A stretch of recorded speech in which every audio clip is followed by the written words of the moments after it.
lived in Baker. As long He's as been the coming here for gentleman 50 years ago. I was mean, he's born been at- for the I was last born 50 at- years. He's been, yeah, I was born yeah. Conyers Road. Conyers Road, okay. I've been around that a long way. I've been in the Baker School a few times. Ah. But last time I was down, I was running. I carried the Olympic torch up in Northumberland, and I was realised that kids around here hadn't seen it and been involved because it never came through. So I was in the Baker School,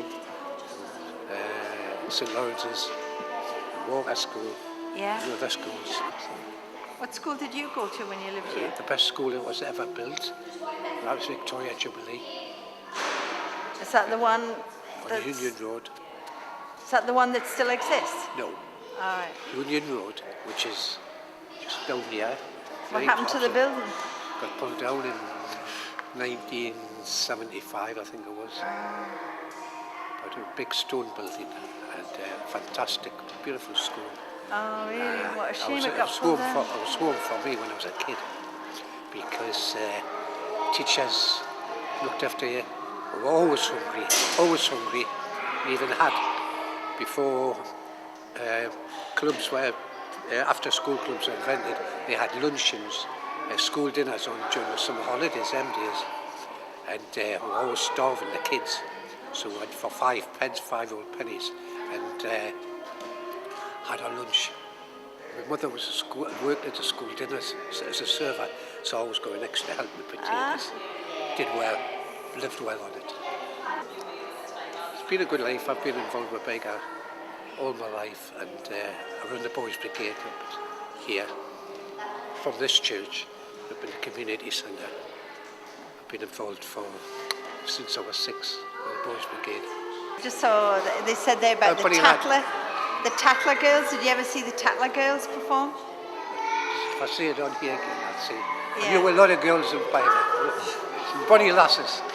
Some really bonny girls in Baker. But they were always polite. The girls were always turned out smart and clean and well scrubbed. The lads, there wasn't enough soap to go around for the lads. My playground was called up the Bomb Buildings, up next door to the Stag's Head, where the firemen's houses are today. And well, houses got bombed during the war. And I was lucky because our family, we were only a few yards away. Our house, our block survived. But there was 2 or 3 people killed during the war. And when they flattened the houses, we went to play on there. And we used to play marbles. So that was our play area was the bombed buildings. We didn't know what it meant really, but how lucky we were. But sometimes they used to bring bits of shrapnel out of the shop on the top of Felder Street, at Marie's shop.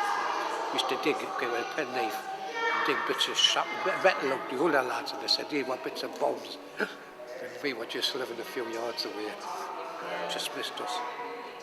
Some weren't all just lucky as us. The bombs hit down Headlam Street, you know, the Stag's Head pub. Aye. If you go up here, turn left towards Shields Road, and about 100 yards down there's a pub there. And this side of it is some police, look like council houses, but different to the rest, about 6 or 7 of them. That was a bit that was flattened, and a bit on the other side of the road, and a few people killed. But right across, it was a string of bombs one night, came down right across from Baker Bridge, you know, scattered in the area. Wow. Right, I'll tell you about the Olympic Games. I'll tell you a good one. All right. The Olympic Games 1948, and I was only about 6 or 7, 8 maybe at the time. And we decided we were going to have our Olympic torch. It's funny because I said, yes, this year I've rather carried a proper torch. We went on to Baker Park, as it was, where the houses are there now, top of Webb Road. And we took up clay because the area shelters had been filled in with poor soil and it was mainly clay because there was area shelters in the middle of the park. So we knew there was clay. So we got clay and made clay lamps, mixed it with water, and it got solid. Put a hole in the top, stuck a candle in, and we had lamps, right? And then the Olympic Games in 1948, so we made these torches with candles and we're jogging up and down the back lane behind Headlam Street and passing on the torch.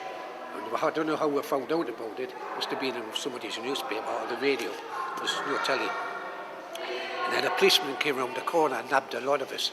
And he did we got the most terrible punishment. We had our name taken. And when you had your name taken by the police, you were gone and you were heading for disaster. However, the mothers came out and played war with the policeman. They got this young policeman and said, leave the kids alone, they're doing nothing wrong. Like, so summer holidays, and they're playing lamps, candles, torches, mothers arguing with the policeman. And he turned tail and went back down to Headlam Street Police Station to report the mothers. But he had our names. We were terrified because he had taken, he knew who we were. That was fun. I never ever thought I'd come back to this 2012 to be an Olympic torch. I've been nothing.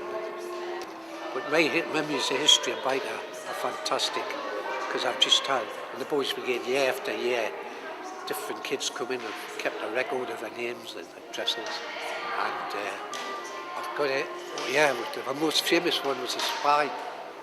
And I can't tell you much about him because he was an orphan in the East End of Newcastle. He was in our Boys Brigade. And when he was 15, he went to join the Royal Navy. And I found it as a biker lad. He had, what do you call it? It's a nat aptitude or something for languages. And in the Navy, they taught him Russian. And he went, I can't go into it deeper, but if he, remember, he spoke Russian, fluent Russian, and he was a great lad. We've never seen much of him again, just heard little stories. But there's another one, John Scott. He's fantastic. He works for, Delarue, making money, printing money. He started off as a printer, and now he's one of the top delegates of Delarue, travels the world, talks to world governments, different countries, so he can get orders for printing the money. Honest lad, John. The great thing is that the bigger lads who've had a big go in them have gone up and travelled the world, got jobs in Australia, New Zealand, Canada. They emigrated. They're still like everybody else who's emigrated. Try to keep in touch. I'd be glad to pick up any bits of news that's going around about biker. But started off here, humble beginnings, Jubilee School, Raby Street School, Burnham Street lads, and between them they have travelled, they've succeeded, and proud to be biker. Never ever heard anything condemn biker because they got good schooling, they were well looked after, and when they went to some of them, quite a few of them went to the grammar school, Heaton Tech and technical school was in Heaton, Middle Street School which became Walker Community School, and from them schools, humble beginnings, they've succeeded. Sadly the ones who nowadays, especially the youngsters of today, a lot of them have got their heads down. They haven't got the self-confidence, the motivation. Our parents have given up a lot of them, and that's what we need to pick them up. We need to encourage them as much as possible. Seeing the young Taylor there with a microphone in his hand doing an interview, fantastic. He just lives down the road. He's got two or three brothers and sisters, and he's a good lad. He's 9 now. He'll do well. He's a good talker. Well, if you can see it, the best way to describe to you would be something like the Boy Scouts. The Boy Scouts copied the Boys Brigade. Boys Brigade was founded in 1883 by a man called Sir William Alexander Smith. He wasn't Sir William, he only got knighted.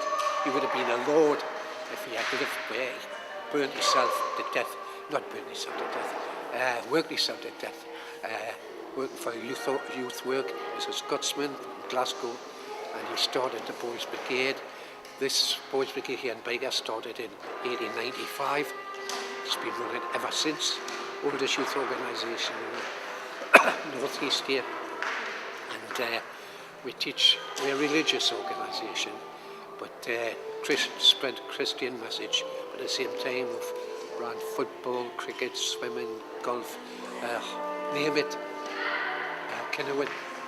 We went, great lovers of football, ran football teams for years, and we carry on with about a healthy living, community work, look to first aid and safety, talk to each other about the needs of the community, the changing community. Tell you a story about with sport. It was once I was sitting on the bus going home to Westmore, going through got a bus from the Haymarket, and there was a lad sitting with a foil, sword, fencing sword, carpenter. He's sitting with it, and I looked over and I said, "Oh, you're a fencer?" I said, "No." He says, "Who do you fence for?" He says, "Oh, the university. I'm just going back home." I says, "Do you fence against other teams?" He says, "Yeah." He says, "We just got beat last week by some kids, some biker fencing team, Boys Brigade." He says, "Didn't know I was Boys Brigade." And he says, "These kids from biker, 14 and 15, and not students, we thought it was a walkover, thought it was a joke until they fenced against them and they beat them." Some biker kids. Proper sorts. Oh, great. Ain't that good bows and arrows? Did Archie a lot down at Walker's community school with the Walker Bowman. That's another story. Fantastic. I'm going to go. It brings tears to my eyes. I could tell you about 2 or 3 of them, but I know the names of quite a lot of the families, who had lost their sons in the First World War. They've really grown up in the Second World War, and finding some of them lost to, second generation, lost members. I think it was Jimmy who, because my mother told us a story, it was her cousin, and he was about 16 years of age, and he falsified his age, he lied, just to get in the army, when they were glad because they were getting all killed left, right and centre, and they never had enough. And the young lad went with his brothers were in there, probably the Northumberland Fusiliers, and he joined, and he was a message boy. He used to go between carry messages because they didn't have telephones were like the telephones of the day, they never worked, and he used to run from one officer to another with messages, and his brother, who was maybe 20ish, just happened to look out, and he saw his brother. They were being shot at, guns being firing all over the place. This little lad of 16 with a message ran across some open ground. His brother saw him get shot and killed. 16-year-old. He was a distant relative of mine, I would say, because of his cousin. But down here, on all these names,